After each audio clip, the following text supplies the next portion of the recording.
Bienvenue à nouveau. Aujourd'hui, nous recevons le lieutenant-colonel Daniel Davis, vétéran de combat à 4 reprises et animateur de l'émission très populaire Daniel Davis Deep Dive. Nous veillerons à laisser un lien vers celle-ci dans la description. Merci d'être venu dans l'émission. C'est toujours un plaisir d'être ici, professeur. Nous voyons donc le conflit avec l'Iran se maintenir sur le fil du rasoir. Il n'est pas clair si Trump se contente d'accumuler suffisamment de ressources militaires pour attaquer ou s'il cherche une occasion de faire marche arrière. J'ai plutôt tendance à pencher pour la première hypothèse, mais je suis très heureux d'avoir avec nous quelqu'un ayant une expérience militaire comme vous, lieutenant-colonel. Pourriez-vous nous donner un aperçu de la façon dont vous évaluez la situation?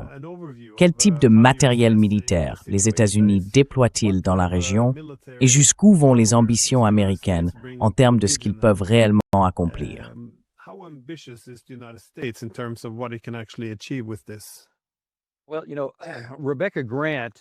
Eh bien, vous savez, Rebecca Grant, une prétendue experte en affaires étrangères et militaires aux États-Unis, est passée sur Fox News il y a quelques jours et n'a cessé de dire qu'il y avait une immense armada de puissances de combat dans la région, capable de causer d'énormes dégâts, et ainsi de suite. Et regardez, pris isolément, le groupe aéronaval du porte-avions Abraham Lincoln et un certain nombre d'autres navires se trouvent effectivement dans la région. De plus, beaucoup de puissance aérienne a été déployée depuis certaines de nos bases dans la zone, accompagnées d'importantes capacités de défense aérienne. Donc en termes neutres, il y a effectivement beaucoup de puissance de combat. Mais la question qu'il faut poser est, beaucoup de puissance de combat, pour faire quoi?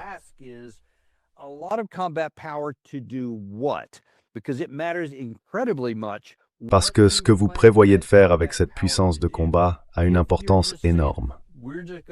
Si vous dites simplement « Nous allons lancer une série de missiles, leur casser les dents, leur donner un nez ensanglanté », vous pouvez le faire sans problème. Vous pouvez le faire assez facilement à distance, probablement d'une manière à laquelle les Iraniens ne peuvent pas riposter, et ainsi de suite. Mais si, comme l'a dit Jack Keane sur Fox News aujourd'hui, vous voulez détruire la direction civile et militaire, l'ensemble du CGRI, la base industrielle de défense, leurs milices, éliminer leur capacité de roquettes offensives et anéantir leur programme nucléaire, ce qui soi-disant avait déjà été fait, mais laissons ça de côté pour le moment. Alors c'est une toute autre affaire.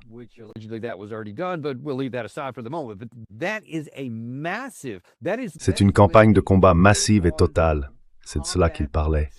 Cette liste de cibles et la quantité de puissance de combat à laquelle Rebecca Grant a fait référence ne représentent qu'une fraction de ce qui serait nécessaire pour atteindre un objectif aussi vaste.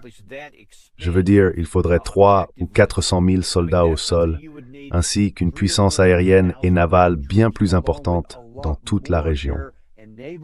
Sans oublier des stocks capables de soutenir les combats sur une longue période. Et je parle de plusieurs mois.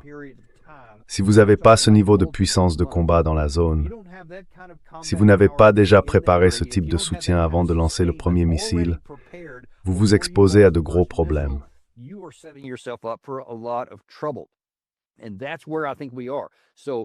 Et c'est là que je pense que nous en sommes. Donc pour répondre à votre question initiale, nous disposons d'une grande puissance de combat. Mais si ce n'est qu'une démonstration, alors vous avez ce qu'il faut pour le faire. Et nous ne parlons même pas de la sagesse de cette décision, mais la capacité militaire existe pour cela. Mais si vous pensez que vous allez faire ce dont Jack Keane a parlé, et si le président Trump écoute des gens comme lui et pense que c'est ce qu'il va faire et que c'est l'objectif militaire qu'il donne à ses commandants, alors nous allons droit dans le mur, parce que vous ne serez pas en mesure d'y parvenir et vous pourriez recevoir beaucoup de missiles en retour, tuant beaucoup de vos propres soldats et beaucoup d'Israéliens également.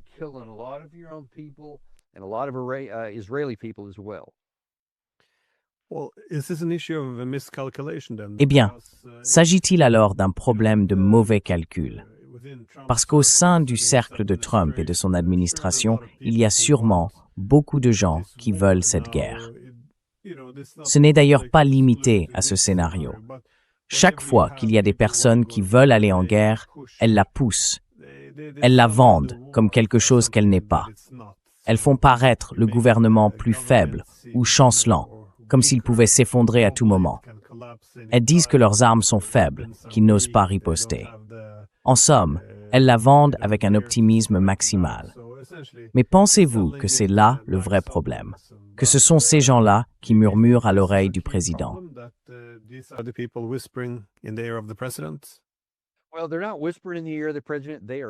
Eh bien, ils ne chuchotent pas à l'oreille du président. Ils crient à l'oreille du président. Et c'est exactement le message qu'ils essaient de faire passer. Que l'Iran est à son point le plus faible de son histoire. Ils ont eu, premièrement, ils ont eu la guerre de 12 jours l'année dernière, que ses partisans affirment les avoir considérablement affaiblis et avoir détruit une grande partie de leur capacité de défense aérienne. Beaucoup de leurs missiles offensifs ont été utilisés, etc. Ensuite, ces manifestations qui ont commencé en décembre et se sont poursuivies en janvier les ont encore affaiblis. C'est la thèse actuelle. Et l'affirmation parallèle, c'est que ces pauvres manifestants se soulèvent, donc nous devons aussi faire quelque chose pour eux. Il faut cet élément humain.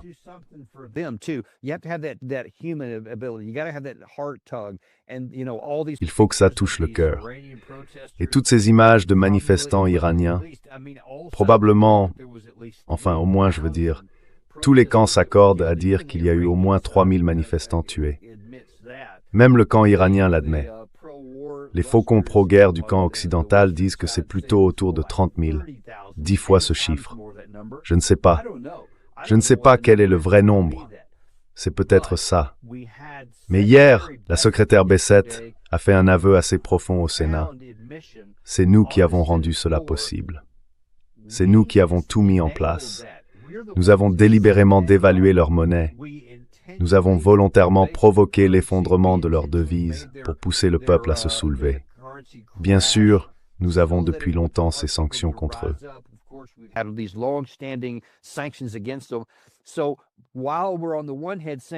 Donc, d'un côté, on dit ces pauvres manifestants, mais de l'autre, on admet qu'on a attisé le feu. Mike Pompeo l'a reconnu publiquement, et apparemment la presse israélienne aussi, que le Mossad était présent sur place. On a découvert tous ces terminaux Starlink, environ 40 000 je crois.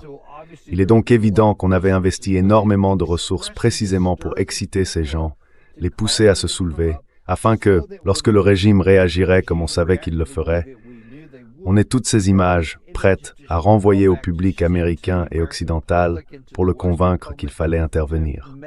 Sans cela, sans tirer sur la corde sensible, les gens se diraient « Attendez une minute, quoi ?»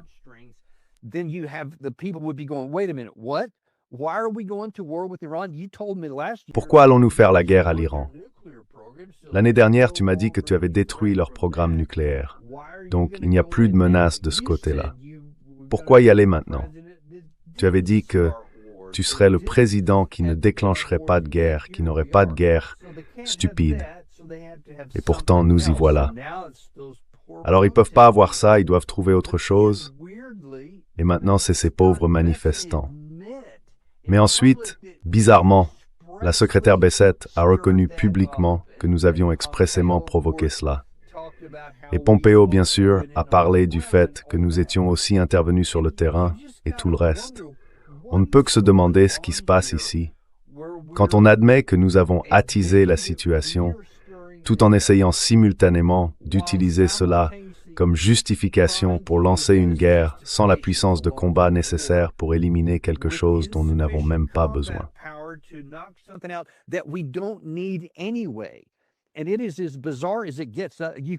Et c'est aussi étrange que possible. On ne peut pas faire tenir tout cela ensemble dans un système cohérent ou logique. Nous sommes littéralement en train de nous préparer à un désastre parce que, Glenn, nous laissons à l'Iran la seule voie possible, riposter et nous attaquer. Je veux dire, si nous intervenons et attaquons, Ils ont été catégoriques en disant que cette fois, ils ne voient aucune raison de se retenir, aucune raison de faire preuve de la moindre retenue, comme ils l'avaient fait lors de toutes les précédentes confrontations.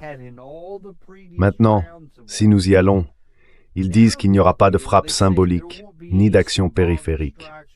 Toute frappe, quelle qu'elle soit, et ils lanceront leur riposte. Et imaginez, du point de vue des Iraniens, on peut dire qu'ils sont mauvais et cruels, peu importe ce qu'on veut dire à ce sujet.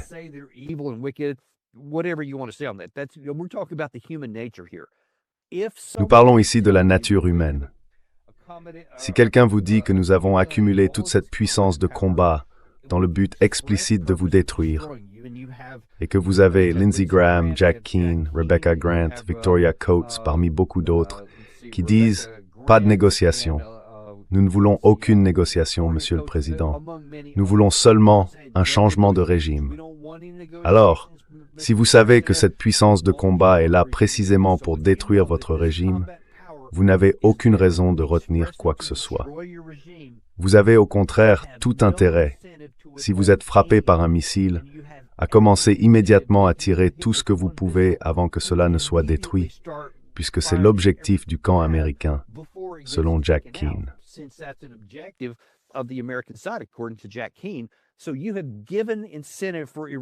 Ainsi, vous avez donné à l'Iran toutes les raisons de ne rien retenir, de provoquer le maximum de pertes en Israël et le maximum de pertes parmi les troupes américaines dans toute la région. Et regardez, nous n'avons tout simplement pas la puissance de combat nécessaire pour en venir à une conclusion. Tout ce que vous pouvez faire, c'est agiter le nid de guêpe. Vous pouvez tuer beaucoup d'Iraniens, vous pouvez détruire toutes sortes de choses, sans aucun doute. Mais nous n'avons pas les moyens logistiques pour maintenir cela plus de quelques semaines de frappes à haute intensité. Et l'Iran, je pense, peut mener une campagne et la poursuivre probablement pendant des mois. Ils ont sans doute cette capacité.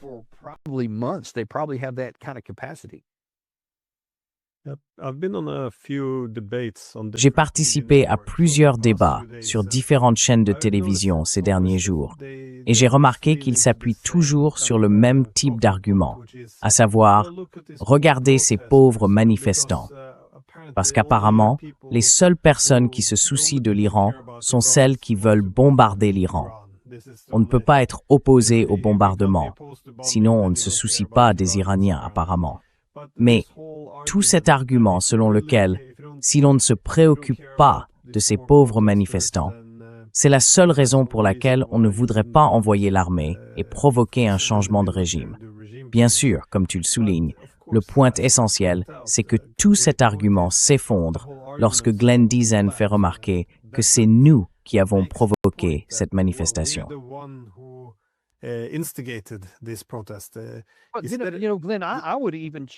Tu sais, Glenn, je remettrais même cela en question sans cette connaissance. Je dirais, sur quelle autorité? D'accord, ils font ça à leurs manifestants là-bas. Tu n'aimes pas ça. Mais par quel pouvoir? Quelle loi, quelle autorité, les États-Unis ou l'Europe occidentale, ou qui que ce soit, ont-ils le droit de dire que parce que vous n'avez pas bien traité votre peuple, nous allons venir vous tuer et détruire votre régime? Selon quelle logique? Est-ce vraiment ce que nous voudrions que quelqu'un applique à notre égard? Le 6 janvier 2021, quand nous avons eu tout ce désordre dans notre propre capitale, un autre pays aurait dû dire « Vous essayez de renverser une élection légale. Vous essayez de faire venir la mauvaise personne. Vous utilisez la force, donc nous allons venir vous bombarder parce que vous n'entendez pas la voix du peuple, ou quelque chose de ce genre. »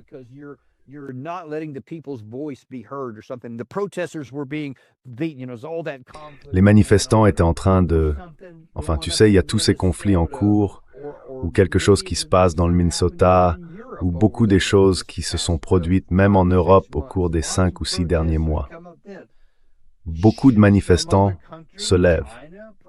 Alors est-ce qu'un autre pays, la Chine peut-être, devrait être prêt à intervenir et dire « Hey, nous allons aider ces pauvres manifestants que vous êtes en train de frapper » ou quelque chose du genre, et nous allons interférer avec cela en utilisant une puissance militaire létale.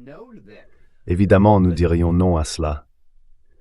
Mais on ne peut pas continuer à avoir ce double standard grotesque qui consiste à dire « nous avons le pouvoir, donc nous tuerons qui nous voulons et nous appliquerons les critères que nous voulons quand quelqu'un fait quelque chose qui ne nous plaît pas. »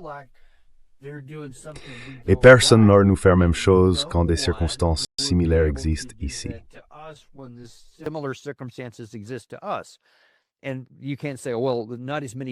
Et on ne peut pas dire « eh bien, il n'y a pas eu autant de morts ici. » D'accord, mais que se passerait-il si nous avions une grande insurrection? Et si à l'avenir il y en avait une majeure? S'il y avait un soulèvement d'ampleur avec des centaines, voire des milliers de manifestants et de nombreux affrontements où des gens pourraient mourir, dirait-on alors que la Chine ou la Russie peuvent intervenir pour aider ces pauvres Américains tués par les autorités légales? Devrait-il intervenir dans ce cas?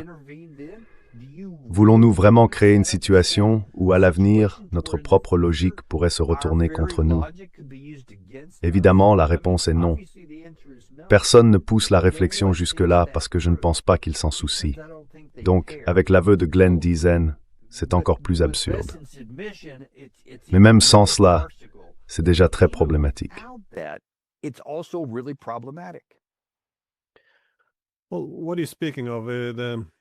Eh bien, de quoi parlez-vous? D'une intervention chinoise ou russe aux États-Unis dans un scénario hypothétique futur.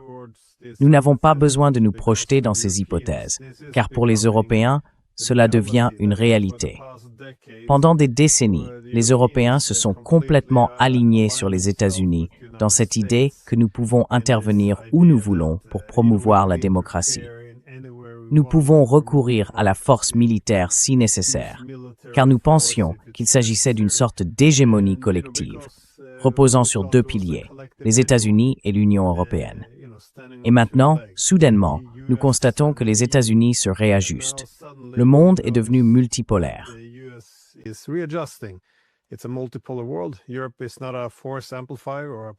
L'Europe n'est ni un amplificateur de puissance, ni une priorité. Et soudain, l'Europe se retrouve à l'extérieur. Nous voyons les États-Unis parler, vous savez, de ces gens dont on ne s'est pas occupé au Groenland. Peut-être qu'ils pourraient envisager d'utiliser la force militaire pour le prendre. Et soudain, les Européens s'indignent. Oh là là, qu'est-il arrivé au droit international? Nous avons besoin de règles. Ils continuent pourtant de soutenir pleinement la Syrie, l'Iran et toutes ces autres guerres illégales. Mais lorsque nous réalisons que nous sommes à nouveau mis à l'écart, ce n'est pas si lointain dans le futur. La répartition du pouvoir n'est plus unipolaire. Cela pourrait donc arriver assez vite, en réalité.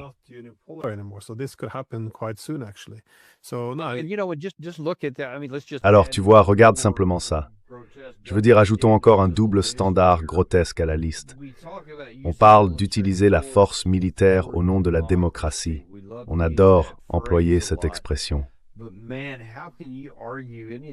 bon sang, comment peut-on défendre tout ça quand on regarde le cas du Venezuela, avec ce que les États-Unis viennent d'y faire, et avec la complicité et l'approbation, voire les applaudissements, de nombreux dirigeants européens? On est arrivé en disant « Oh, cette élection est illégale, cet homme n'a pas été élu légalement. Ils font passer de la drogue vers l'Amérique, peu importe. On a bouleversé les dynamiques partout. Puis on est intervenu militairement, on a tué, je ne sais pas, 60, 80 personnes, quelque chose comme ça.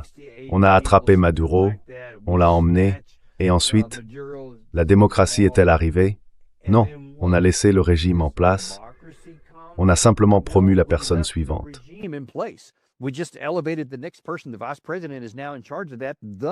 Le vice-président est désormais responsable de tout cela.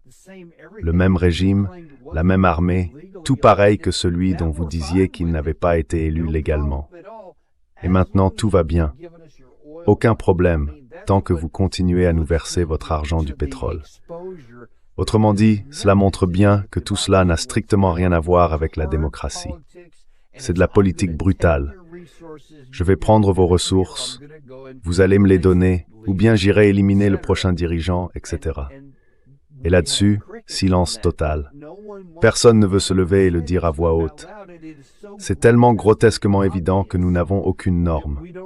Il n'y a pas de morale, pas de droit international, pas d'ordre fondé sur des règles, si ce n'est que la force fait le droit. Si j'ai le pouvoir, je fais ce que je veux. Et toi, tu ne peux pas. Et c'est là où nous en sommes aujourd'hui. Félicitations, l'Occident.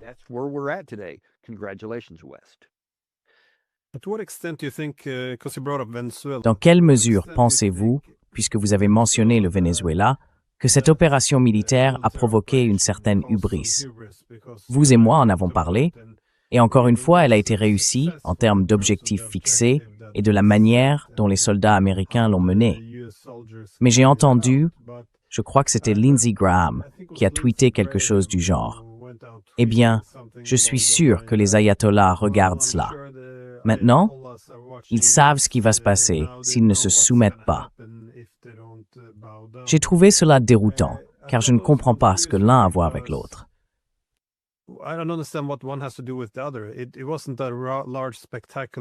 C'était pas une grande guerre spectaculaire mobilisant toute la marine. Ils sont intervenus, ont enlevé le président, puis se sont retirés. Et c'était le Venezuela qui a compris qu'il ne valait mieux pas riposter trop violemment, car cela aurait déclenché une guerre plus vaste, ce qui n'était pas dans son intérêt. Mais, quel rapport avec l'Iran? Vont-ils y aller, enlever le dirigeant et le ramener aux États-Unis? Il est difficile de voir le lien entre les deux situations. C'est un tout autre cas dont nous parlons ici. Ce serait une guerre majeure. Donc, cette forme d'arrogance ne semble pas vraiment justifiée, je suppose.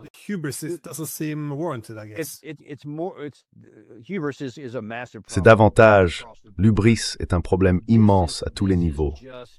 Mais ici, il s'agit simplement d'une priorité, d'un effort central dans la guerre de l'information. Il s'agit de tenter de convaincre les gens aux États-Unis que nous possédons cette force incroyable. Comme l'a dit Caroline Leavitt depuis le podium de la Maison-Blanche hier encore, avant la série de négociations à Oman qui ont eu lieu aujourd'hui entre les États-Unis et l'Iran. Elle a déclaré qu'il fallait garder à l'esprit que nous avons l'armée la plus puissante de l'histoire du monde et qu'il devrait y penser à chaque fois que ces négociations ont lieu. Beaucoup de gens le croient.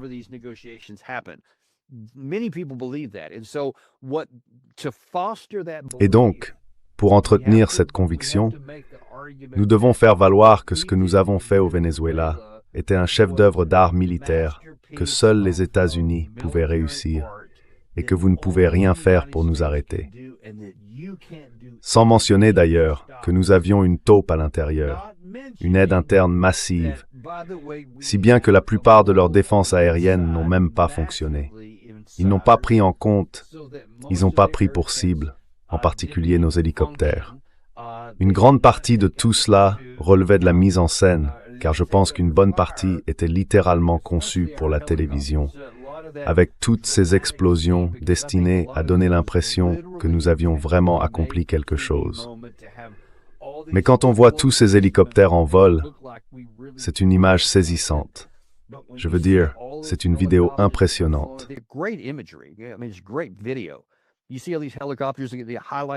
Vous voyez tous ces hélicoptères se détacher sur les explosions à l'arrière-plan, les flammes, tout ça.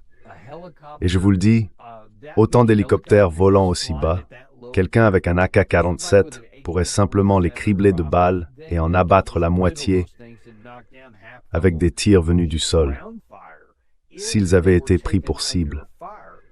Mais il semble qu'un accord a été conclu avec quelqu'un à l'intérieur du Venezuela pour que cela n'arrive pas. Les missiles de défense aérienne n'ont pas tiré, car même un Stinger ou une arme tirée depuis l'épaule, sans parler de leur site fortifié, aurait pu abattre chacun de ces hélicoptères assez facilement à cette distance. Ils ne les ont pas pris pour cible parce que nous avions un contact à l'intérieur.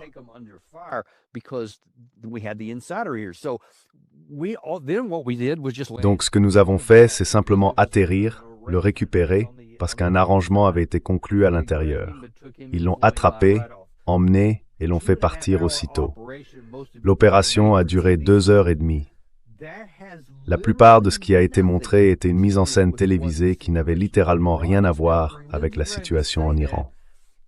Maintenant, pour que Lindsey Graham dise cela, soit il est incroyablement naïf, soit pour être France, stupide. Ou bien son intention n'est pas de faire réfléchir le peuple iranien ou ses dirigeants, mais de faire croire aux publics occidentaux que nous sommes tout-puissants et que, oui, ces Iraniens devraient avoir très peur.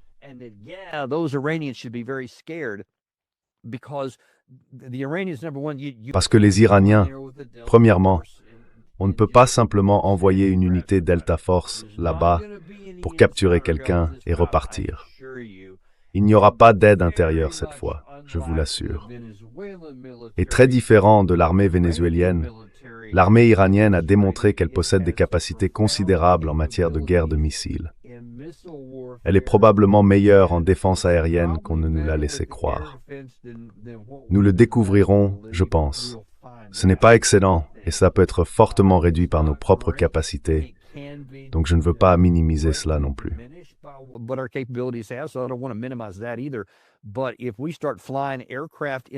Mais si nous commençons à faire voler des avions dans cette région, je pense que nous découvrirons, à notre grand désarroi, qu'ils disposent de certaines capacités antiaériennes et peuvent abattre certains de nos appareils. Avec certains de leurs patrouilleurs, vedettes rapides et sous-marins kilos, ils peuvent également, potentiellement, couler certains de nos navires. Nous pouvons donc subir des pertes cette fois-ci, complètement, très différemment de ce que les Vénézuéliens pouvaient faire. Même s'ils avaient voulu se battre, ils n'en avaient tout simplement pas la capacité. Ils auraient encaissé sans pouvoir riposter, d'après ce que je comprends. Ces deux situations sont donc aussi différentes que le jour et la nuit.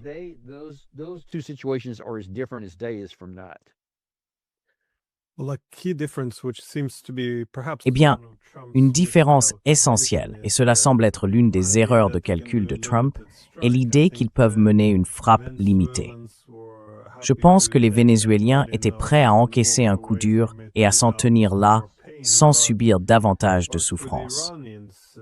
Mais pour les Iraniens, si vous laissez les États-Unis intervenir et effectuer un peu de bombardement dans le but d'affaiblir le gouvernement, d'affaiblir encore davantage le pays, et bien sûr de le préparer à de futurs bombardements, l'objectif est d'affaiblir le pays, avec pour but final, désormais très explicite, un changement de régime. Mais dans un pays comme l'Iran, avec un changement de régime, il n'y a pas de régime de remplacement. Personne ne peut unifier le pays. Il ne s'agit pas simplement de renverser le gouvernement.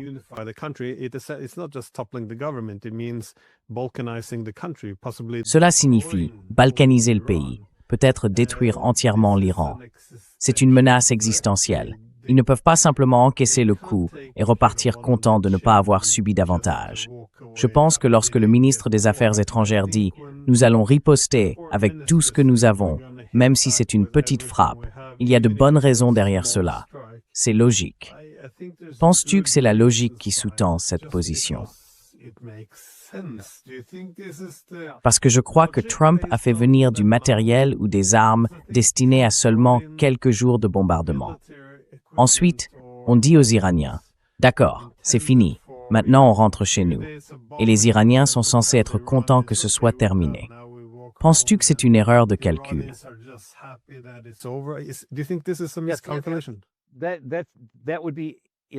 Ce serait illogique si c'était ce qu'ils faisaient. Mais regardons les deux situations ici. Dans le cas du Venezuela, ils avaient une raison d'encaisser le coup, comme tu l'as souligné, parce que nous leur avons clairement fait comprendre, nous voulons simplement Maduro et votre pétrole. Et tant que j'obtiens les deux, vous pouvez rester, votre régime peut rester au pouvoir. Donc toutes ces personnes, tous les militaires, tous les responsables politiques peuvent garder leur poste, leur pot de vin et leur corruption. C'est légendaire à quel point la situation est mauvaise là-bas. Mais nous leur avons donné une motivation. Nous leur avons offert une porte de sortie en disant « Oui, si vous coopérez avec moi ici, vous pouvez garder tout ça. »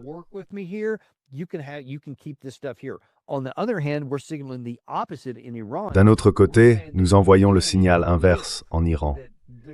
Nous disons qu'ils ne peuvent même pas survivre, qu'aucun d'entre eux ne peut rester au pouvoir.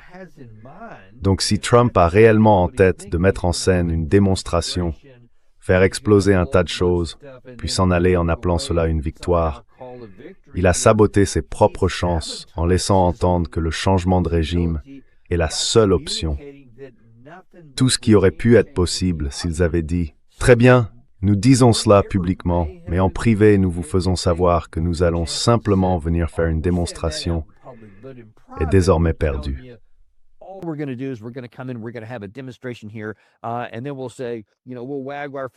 Et ensuite, nous dirons, vous savez, nous lèverons le doigt vers vous en disant « Oh, vous savez, ne recommencez pas ». Mais c'est tout ce que nous ferons. Je ne pense pas que le camp iranien croirait, premièrement, que c'est vraiment tout ce que nous ferons. Et franchement, il serait idiot d'en croire un mot.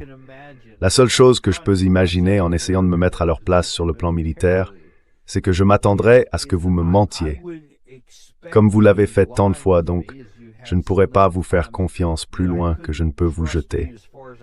Et il est probable que, sachant que beaucoup de ces gens veulent sincèrement ma mort, je me dirais, très bien, je vais utiliser tout ce que j'ai tant que je le peux encore.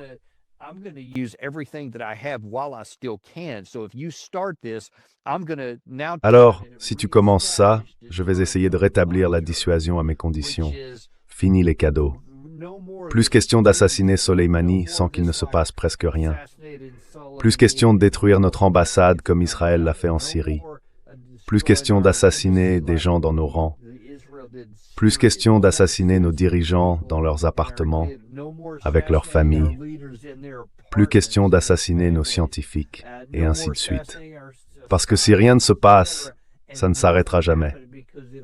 Maintenant, si tu frappes une seule chose, nous allons essayer de rétablir la dissuasion pour nous assurer que tu en payes le prix, un coup sanglant, que tes gens soient tués et que tes villes soient touchées, ici en Israël. Et ensuite, nous verrons comment tu veux jouer ça.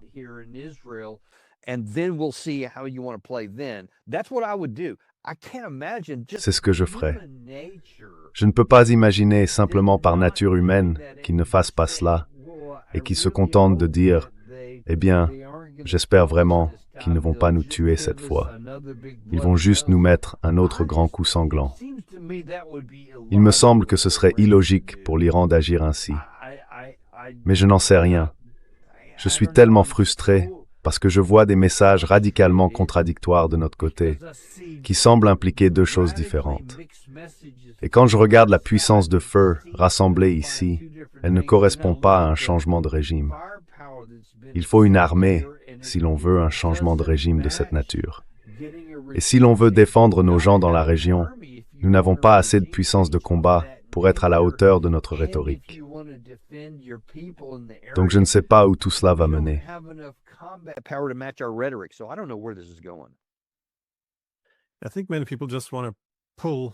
Je pense que beaucoup de gens veulent simplement être entraînés dans cette guerre, parce qu'une fois qu'elle aura commencé, au moins les intentions seront dirigées vers la défaite de l'Iran.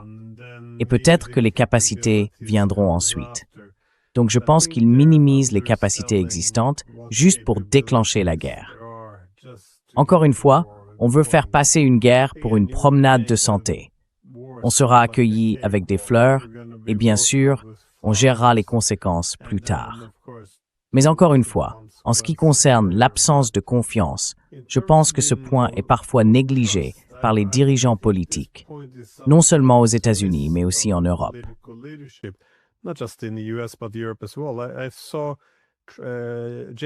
J'ai entendu J.D. Vance dire qu'il pensait que l'Iran était, c'est à peu près une citation directe, un pays très étrange. Parce que lorsqu'ils font de la diplomatie, on ne peut même pas parler à la personne qui dirige, Khamenei. Et ensuite Rubio a dit à peu près la même chose.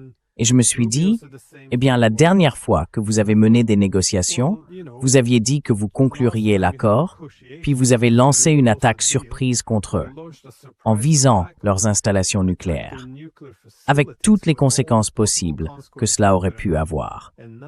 Et maintenant, on parle peut-être d'assassiner la direction. Donc, bien sûr, ils vont s'assurer que leurs personnes clés ne se trouvent pas dans une position où elles pourraient être éliminées. In a position where they can get knocked out. It's just very strange to see that C'est tout simplement très étrange de constater que l'on part du principe qu'il y aura de la confiance, simplement parce que nous disons que nous n'allons pas faire cela. Mais, sur la question de la dissuasion, pensez-vous que c'est quelque chose qui n'est pas suffisamment compris, la nécessité de la rétablir?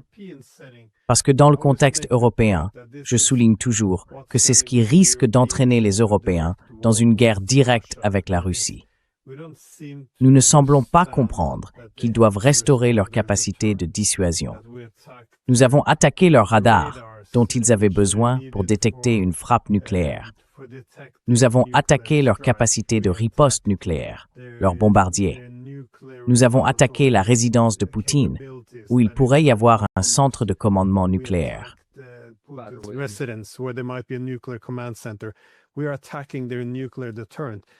Nous attaquons leur dissuasion nucléaire. Nous les bombardons. Nous disons ouvertement que ce sont nos hommes, nos armes, tout cela. Et les Russes ne font rien. Il y a maintenant un besoin désespéré de rétablir leur dissuasion. Et je pense qu'en Europe, ils ne comprennent pas cela. C'est ce qui, je suppose, va déclencher une guerre. Mais voyez-vous cela? Est-ce qu'ils en mesurent toute la portée, le besoin pour l'Iran? Vous savez, ils ne peuvent tout simplement pas devenir un autre Irak ou une autre Syrie, où les États-Unis, la Grande-Bretagne ou Israël bombardent un peu de temps en temps, et où les Iraniens préfèrent ne pas en faire toute une histoire. Comprennent-ils cela? Voient-ils ce qui se passe dans la région avec une grande inquiétude?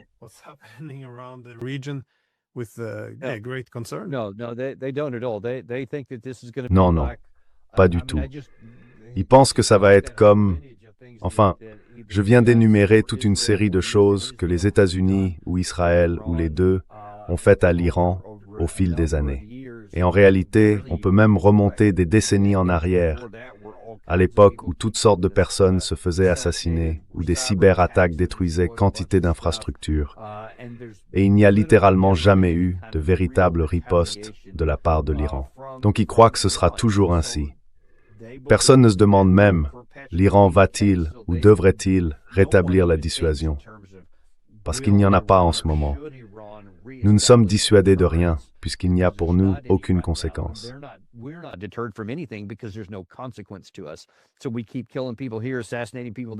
Alors nous continuons à tuer des gens ici, à en assassiner là-bas, à lancer quelques missiles, et nous nous attendons à ce qu'ils ne fassent rien. Je pense que c'est le cas ici, comme avec les Yéménites. Oui, ils peuvent tirer quelques trucs de temps en temps, mais en gros, nous pouvons y aller, faire exploser un tas de choses, et c'est pas un gros problème. Ils vont pas faire grand-chose contre nous. Je crois qu'ils ont essayé d'attaquer un de nos navires à un moment donné, mais nous avons réussi à nous en sortir, et ensuite nous avons arrêté de le faire pour éviter cette possibilité. Mais ils ne peuvent rien y faire. La Syrie ne pouvait rien y faire. Bachar al-Assad, combien de fois avons-nous envoyé des missiles là-bas, ou fait l'une des choses que nous faisons ici?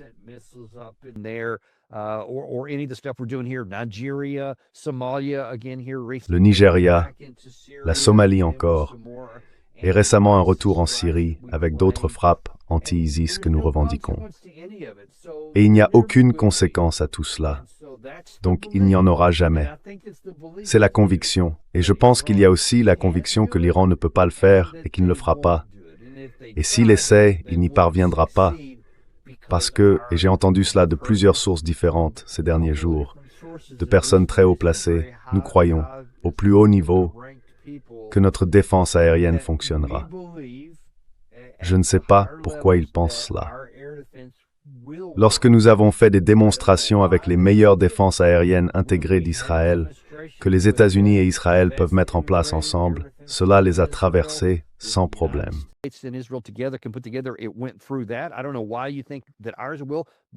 Je ne sais pas pourquoi ils pensent que le nôtre le fera, mais d'une manière ou d'une autre, ils le croient.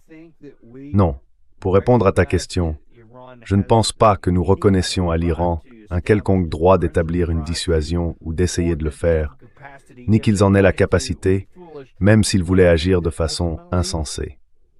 Mais je pense qu'au fond, nous croyons pouvoir intervenir gratuitement, attaquer, et qu'ils ne feront rien, comme au Venezuela. Donc je pense qu'ils se sont laissés séduire par l'idée que rien ne se produira jamais, parce que rien ne s'est passé en Iran, ni ici. Et je pense qu'un jour, toute cette folie sera mise à nu, et ce sera grave.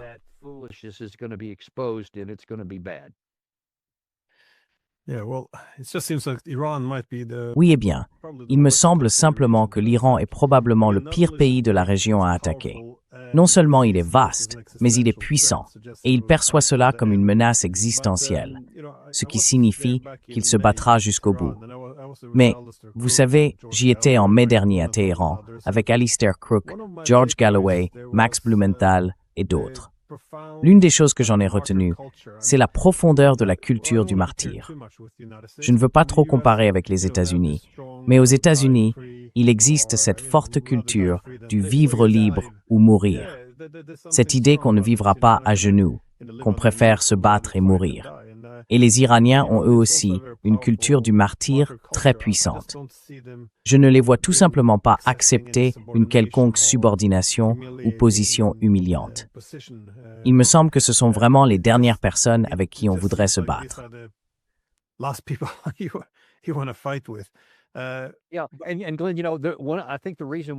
Oui, et Glenn, tu sais, je pense que la raison pour laquelle nous n'avons pas vu cela se manifester jusqu'à présent, et toutes ces choses que je viens de mentionner, c'est parce que nous avons clairement indiqué à l'avance que nous ne voulions pas d'une guerre générale avec l'Iran. Et s'il y en avait une, ils savaient que nous pouvions leur infliger une puissance de feu considérable, venant de partout, causant des dégâts massifs. Ils avaient donc intérêt à encaisser plusieurs coups, à supporter les missiles, la destruction de leur ambassade, l'assassinat de certaines personnes, parce qu'ils pouvaient y survivre. Ils pouvaient vivre pour se battre un autre jour.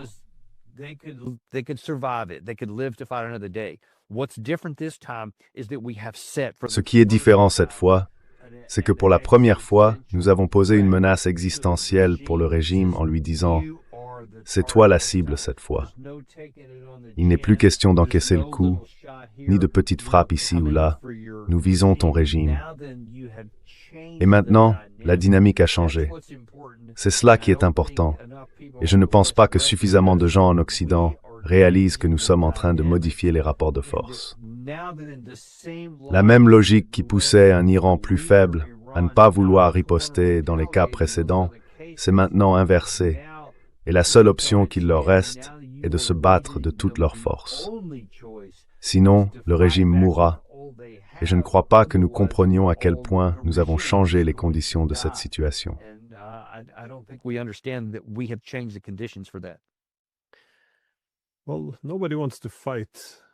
Eh bien, personne ne veut se battre contre les États-Unis pourtant. Je veux dire, parmi tous les pays du monde, je pense que tout le monde voudrait éviter cela à tout prix. Les États-Unis sont immensément puissants. Mais comme vous l'avez dit, je pense que c'est un excellent point. Votre chute est la seule alternative. Si des pays sont acculés, ils pourraient faire des choses insensées. Pas insensées, mais plutôt accepter que, d'accord, il nous faut une guerre avec les États-Unis. Je me demandais si vous voyez une logique similaire avec la Russie ou la Chine, car beaucoup de gens aux États-Unis en ont conclu que, oh, regardez, après ce que nous avons fait au Venezuela, cela montrait à quel point les Russes étaient faibles.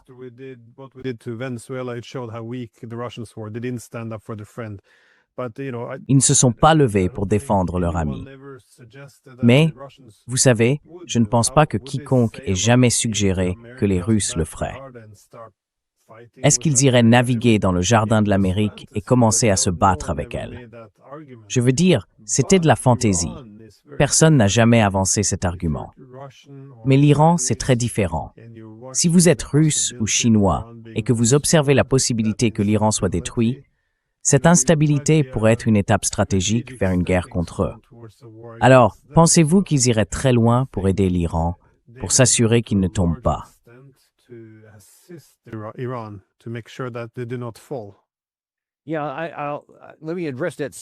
Oui, laissez-moi aborder cela séparément dans un second temps.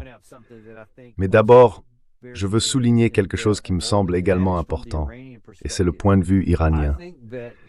Je pense qu'ils ont prêté attention au Hezbollah l'année dernière ou il y a environ un an, lorsque les Israéliens avaient mené des attaques. Bien sûr, ils sont entrés dans un conflit direct. Israël a en fait envahi le sud du Liban et mené ses attaques. À ce moment-là, on affirmait que le Hezbollah disposait de plus de 100 000 roquettes de différents types, certaines très performantes, et qu'il pouvait saturer les systèmes de défense aérienne israéliens s'il le souhaitait, causant ainsi des dégâts considérables.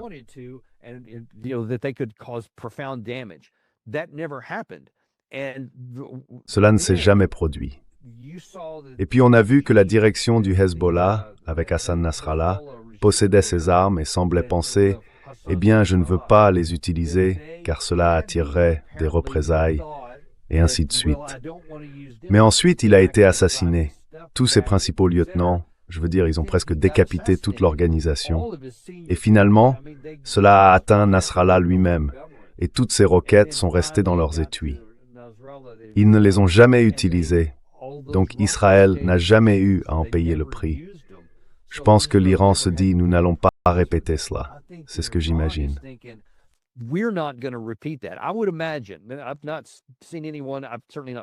Je n'ai vu personne, je n'ai certainement parlé à personne en Iran, mais je ne peux pas imaginer qu'il n'ait pas prêté attention à cela et qu'il n'ait pas constaté que si le Hezbollah disposait réellement d'un tel arsenal, il l'a gardé dans son fourreau et qu'il est mort sans jamais s'en être servi. Je ne peux pas imaginer que l'ayatollah répéterait cette erreur. S'il voit que la situation risque d'en arriver là à nouveau, il utiliserait son arsenal de missiles, qui est bien sûr beaucoup plus vaste et plus puissant que celui du Hezbollah. C'est donc l'une des leçons que, selon moi, l'Iran est en train d'apprendre. Pour revenir à l'angle Russie-Chine dans cette affaire, je ne pense toujours pas qu'ils seraient prêts à aller jusqu'à affronter les États-Unis, même pour cela. Je pense qu'ils aideront l'Iran d'une certaine manière.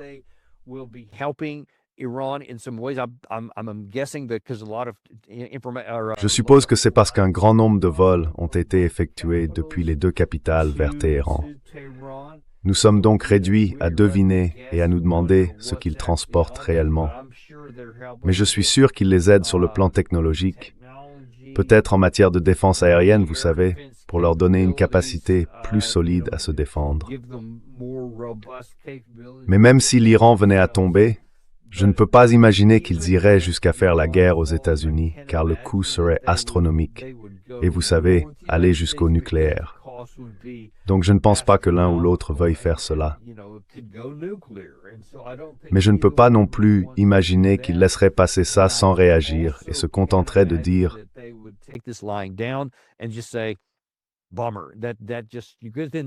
Dommage, car cela les ferait paraître encore plus faibles et nous pousserait à croire encore davantage notre propre presse, que nous sommes cette force irrésistible capable de tout faire. » Je pense qu'ils prendraient probablement des mesures ou mèneraient des attaques asymétriques contre nous et qu'ils commenceraient à agir contre nos intérêts d'autres manières, plus difficiles à détecter, mais pouvant avoir un impact à plus long terme. C'est, vous savez, miner le dollar, s'opposer à nos intérêts économiques dans certains endroits, ce genre de choses, peut-être davantage de cyberattaques, etc. Donc, je pense qu'ils feraient des choses pour se défendre, car ils doivent aussi veiller à ne pas paraître faibles aux yeux des BRICS.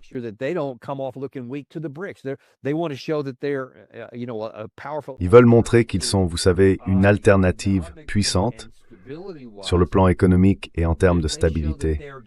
Mais s'ils montrent qu'ils sont totalement impuissants face à la force militaire des États-Unis, alors ça va pousser les gens à se dire « peut-être qu'on ferait mieux de ne pas mettre tous nos œufs dans le panier de la Chine et des BRICS, puisqu'ils ne peuvent même pas se défendre. » Mais si l'on voit que nous n'y parvenons pas, que nous trébuchons militairement, et que, grâce à une certaine aide, les Iraniens parviennent à nous tenir tête, alors c'est l'effet inverse. Cela amène les gens à penser que c'est l'Amérique qui ne paraît plus stable. Je vais mettre davantage de mes œufs dans le panier des BRICS. Et cela conduit à un affaiblissement supplémentaire du dollar, qui, vous savez, baisse depuis un certain temps déjà. On pourrait alors se retrouver dans une situation où la Chine et la Russie n'auraient même pas besoin de tirer un seul coup de feu. Elles pourraient simplement nous regarder nous autodétruire.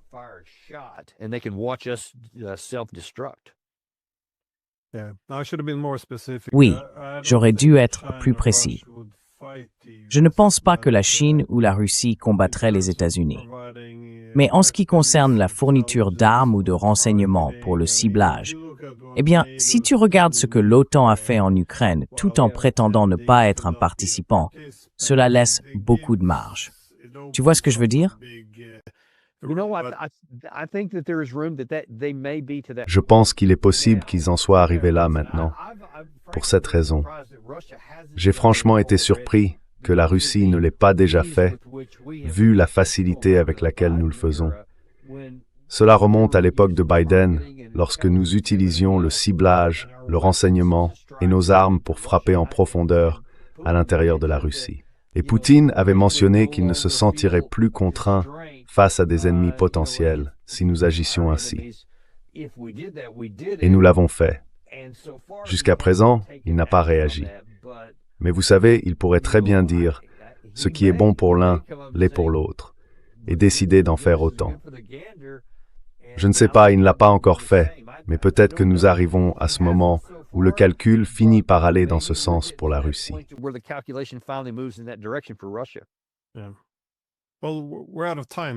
Eh bien, nous n'avons plus de temps. Alors laissez-moi poser une question très courte. Juste un oui ou un non. Nous pouvons éviter la guerre si les négociations aboutissent. Mais y a-t-il, je veux dire, la moindre chance que quoi que ce soit puisse réellement être accompli lors de ces négociations?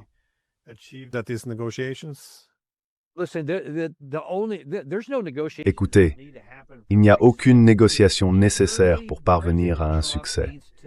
Il suffit simplement que le président Trump ne donne pas l'ordre d'attaquer, car il n'y a en réalité rien à négocier. Je veux dire, si vous voulez qu'il y ait quelque chose juste pour que Trump puisse revendiquer une forme de réussite, alors l'Iran est prêt à dire « Nous ferons quelque chose sur le retraitement. Nous ne retraiterons qu'à un certain pourcentage. Peu importe. Et vous pouvez faire revenir quelques inspecteurs ou autres. Donc ils feront quelque chose de ce genre. C'est déjà sur la table, donc nous pouvons avoir cela.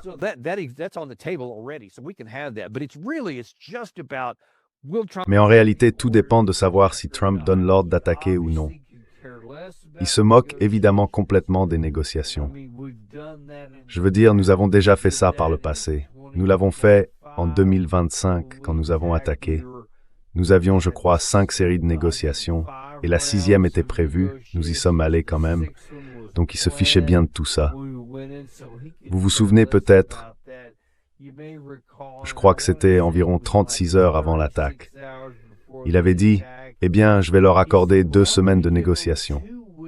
Et bien sûr, il n'en pensait pas un mot. On ne peut donc pas faire confiance à un seul mot du président Trump quand il s'agit de négociations. Mais au final, tout se résume à un calcul.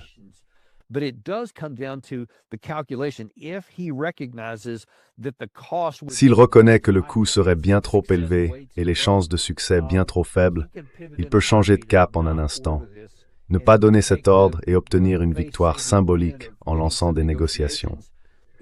Même si cela mettra en colère des gens comme Jack Keane, Mike Pompeo, Lindsey Graham, tous ces partisans passionnés de la guerre, ils seront furieux, ils ne s'arrêteront pas, ils réessaieront plus tard et serreront les dents. Mais le président Trump peut leur dire non, donc il y a cet espoir. Oui, eh bien, merci beaucoup pour votre temps et pour avoir partagé vos analyses. J'attendais vraiment cette discussion avec vous, car j'avais besoin d'un point de vue militaire sur la question. Alors merci beaucoup, toujours un plaisir, merci infiniment. Always my pleasure. Thanks ever so much.